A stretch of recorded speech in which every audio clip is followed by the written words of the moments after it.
അൻവറിനോട് ഞാൻ പറയേണ്ടത് അങ്ങനെയല്ല. സാധാരണഗതിയിൽ ചെയ്യേണ്ട കാര്യം എന്താണെന്ന് പറഞ്ഞാൽ, ഇപ്പോൾ അൻവർ പറയുന്നില്ലേ മുഖ്യമന്ത്രിയുടെ ഓഫീസിൽ നിന്ന് വിളിച്ചു, ഞാൻ ഫോൺ ഓഫ് ചെയ്തു എന്ന്. ഇങ്ങനൊരു പത്രസമ്മേളനം അദ്ദേഹം ആദ്യം നടത്തിയപ്പോൾ ആ പത്രസമ്മേളനം കണ്ട ഉടനെ തന്നെ ഞാൻ അദ്ദേഹത്തെ ബന്ധപ്പെടാൻ ഓഫീസിൽ പറയുകയാണ്. അദ്ദേഹത്തിന് എന്തെങ്കിലും പറയാനുണ്ടെങ്കിൽ എൻ്റെ അടുത്ത് വന്ന് കാര്യങ്ങൾ പറയണം, ഇതിപ്പോൾ മാധ്യമങ്ങളുമായി ചർച്ച ചെയ്യല്ല വേണ്ടത്, എൻ്റെ അടുത്ത് വരാൻ പറയൂ എന്ന് പറഞ്ഞു. എൻ്റെ ഓഫീസിൽ നിന്ന് മാത്രമല്ല മറ്റു തരത്തിലും അദ്ദേഹത്തിന് വിവരം കൊടുത്തു. അദ്ദേഹം തൊട്ട പിറ്റേ ദിവസവും പത്രസമ്മേളനം നടത്തി.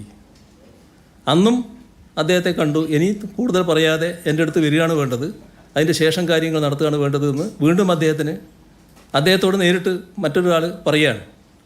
അതിനുശേഷം മൂന്നാമത്തെ ദിവസവും അദ്ദേഹം പത്രസമ്മേളനം നടത്തി. ആ മൂന്നാമത്തെ ദിവസത്തെ പത്രസമ്മേളനത്തിലാണ് അദ്ദേഹം പറയുന്നത്, ഞാൻ മുഖ്യമന്ത്രിയെ നാളെ പോയി കാണും കേട്ടോ.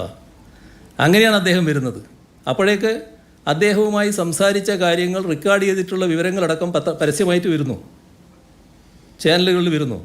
അദ്ദേഹവുമായിട്ട് സംസാരിക്കുന്ന കാര്യങ്ങൾ റെക്കോർഡ് ചെയ്യുന്ന ഒരു പൊതുപ്രവർത്തകനായിട്ട് അൻവർ മാറുന്നു. നിങ്ങളാരെങ്കിലും കാണിക്കും അങ്ങനെ? നമ്മൾ ആരുമായിട്ടല്ല സംസാരിക്കുന്ന കാര്യങ്ങൾ റെക്കോർഡ് ചെയ്യലാണോ സാധാരണഗതിയിൽ ഒരു പൊതുപ്രവർത്തകൻ? പക്ഷേ ആ കാര്യങ്ങൾ അദ്ദേഹം റെക്കോർഡ് ചെയ്ത് പരസ്യമായിട്ട് കാണിക്കുന്നു. അത് അത്രയും കാര്യങ്ങൾ വന്നപ്പോൾ എൻ്റെ അടുത്ത് അദ്ദേഹം വന്നു, നിവേദനം തന്നു. ആ നിവേദനത്തിൻ്റെ മേലെ ഞാൻ പറഞ്ഞു, ഇപ്പോൾ തന്നെ അന്വേഷണ സംഘം വന്നിട്ടുണ്ട്, ആ അന്വേഷണ സംഘത്തിന് കൊടുത്തിട്ടുണ്ട്, അവരെ അന്വേഷണ റിപ്പോർട്ട് വരട്ടെ, നടപടി എന്താണെന്ന് അതിന് ശേഷം തീരുമാനിക്കുക എന്ന് പറഞ്ഞ് അദ്ദേഹത്തെ വിട്ടു. ആകെ 5 മിനിറ്റാണ് ഞങ്ങൾ തമ്മിൽ കണ്ടത്. നിങ്ങൾ അരമണിക്കൂർ എന്നൊക്കെ പറഞ്ഞു, അത് വസ്തുതയല്ല. 5 മിനിറ്റാണ് കണ്ടത്. 5 മിനിറ്റ് കൊണ്ട് അദ്ദേഹം എൻ്റെ ഓഫീസിൽ നിന്ന് ഇറങ്ങി പോവുകയും ചെയ്തു. അതാണ് വസ്തുത.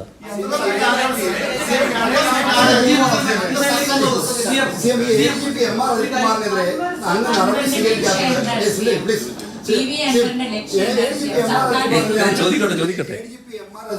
അങ്ങ് നടപടി സ്വീകരിക്കാത്തത് അദ്ദേഹം ഏതെങ്കിലും തരത്തിൽ അങ്ങ് വഴിവിട്ട് സഹായിച്ചുകൊണ്ടാണെന്ന ദുഷ്ടതാക്കോടുള്ള ആരോപണങ്ങൾ പൊതുമണ്ഡലത്തിൽ പ്രതിപക്ഷ നേതാക്കളാണ് ഉന്നയിക്കുന്നുണ്ട്. അപ്പോൾ ഈ ADGP MR അജിത്കുമാറുമായി ഏതെങ്കിലും വ്യക്തിപരമായ കടപ്പാട് കൊണ്ടാണോ അദ്ദേഹത്തെ ഇങ്ങനെ സംരക്ഷിക്കുന്നത്? എന്നെ വഴിവിട്ട് സഹായിക്കാൻ നിങ്ങൾക്ക് ആർക്കും കഴിയില്ല, ഒരാൾക്കും കഴിയില്ല. കാരണം വഴിവിട്ട് നടക്കുന്നൊരു ശീലമുണ്ടയാളെ മാത്രമേ വഴിവിട്ട് സഹായിക്കാൻ പറ്റൂ. ആ പൂതിയൊക്കെ മനസ്സിൽ വെച്ചാൽ മതി. പിന്നെ ഏതെങ്കിലും ഒരു അപഖ്യാതി പറഞ്ഞു വരുത്തി അതിൻ്റെ ഭാഗമായിട്ട് എന്നെ മറ്റൊരാൾക്കെതിരാക്കാന്നുള്ളതും സാധിക്കുന്ന കാര്യമല്ല. എന്താണോ നിയമപ്രകാരം ചെയ്യേണ്ടത് അത് മാത്രമേ സാധാരണഗതിയിൽ ചെയ്യൂ.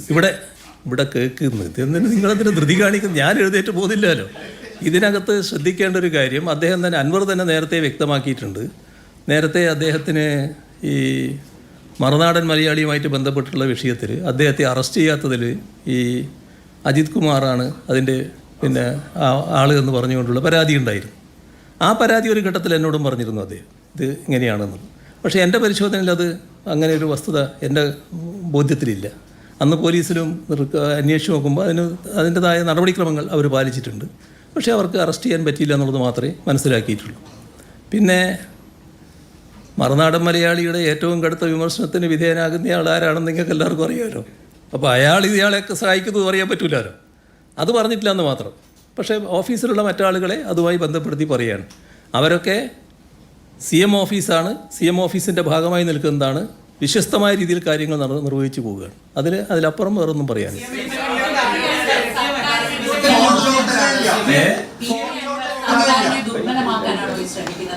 ആവർത്തിച്ചുള്ള പരസ്യമായ വെളിപ്പെടുത്തലുകൾ ഇന്ന് മുഖ്യമന്ത്രി മാധ്യമങ്ങളെ കാണുന്നതിന് കുറച്ചു മുമ്പ് അദ്ദേഹം വീണ്ടും വളരെ ഗുരുതരമായ ആരോപണങ്ങൾ ADGPക്കെതിരെ ഉയർത്തുന്നു. അപ്പോൾ ഈ രീതിയിൽ നിരന്തരമായ അദ്ദേഹത്തിന്റെ പ്രസ്താവന തുടർച്ചയായി പറഞ്ഞുകൊണ്ടിരിക്കുന്നതിന്റെ ഭാഗമായിട്ടാണ് ഞാനും ഇങ്ങനെ പറയുന്നത്. ഇനി വേണമെങ്കിൽ ഞാനും തുടർച്ചയായി പറഞ്ഞുകൊണ്ടിരിക്കും.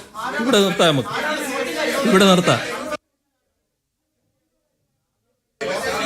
ഇവിടെ ഫോൺ ചോർത്തലിൻ്റെ കാര്യം ഗൗരവമായി ഉന്നയിച്ചിട്ടുണ്ടല്ലോ. ആ ഉന്നയിച്ച കാര്യം പരിശോധിക്കുമെന്ന് ഞാൻ പറഞ്ഞല്ലോ. ഏത് ആരോപണവും ആർക്കും ഉന്നയിക്കാമല്ലോ. ആരോപണത്തെക്കുറിച്ച് ഞാൻ ഈ കസേരയിൽ ഇരുന്നു കൊണ്ട് ഒരു മുഖ്യമന്ത്രി എന്ന നിലയ്ക്ക് ഒരു അഭിപ്രായവും പറയുന്നത് ശരിയല്ല. അത് സാധാരണ നിലയ്ക്ക് ചെയ്യാൻ പാടില്ലാത്തതാണ്. അത് ഗൗരവമായി അന്വേഷിക്കട്ടെ, ആ അന്വേഷണത്തിൻ്റെ ഭാഗമായി വരട്ടെ.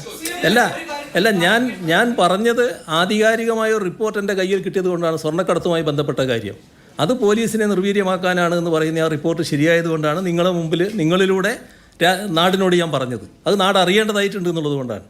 മറ്റു കാര്യങ്ങളൊന്നും ഞാനിപ്പോൾ പറയില്ല, കാരണം അത് പരിശോധനയ്ക്ക് ശേഷം തീരുമാനിക്കേണ്ട കാര്യമാണ്.